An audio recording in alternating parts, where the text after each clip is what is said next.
វាពិតជាធ្វើឲ្យខ្ញុំត្រជាក់ខ្លួនដល់កៅអៅគ្រប់ពេលតែម្ដងហើយបាទយើងចូលសាច់រឿងយើងមកគឺវគ្គខ្លីៗអ្នកនរគ្នាមើលទឹកមុខទៅដឹងហើយគឺគុំយើងតាំងពីថ្ងៃជួបដំបូងរហូតដល់បញ្ចប់រឿងហ្មងមើលទៅ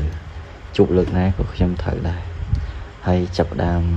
គេធ្វើចែកមកធ្វើរបៀបធ្វើដូចគេអត់ដឹងរឿងអីចឹងណាចាំមើល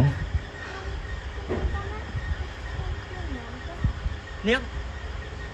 គេធ្វើមកសុំទោសសុំអីមិនដែរអើយត្បិចសាហាវមុខភ្នែកចឹង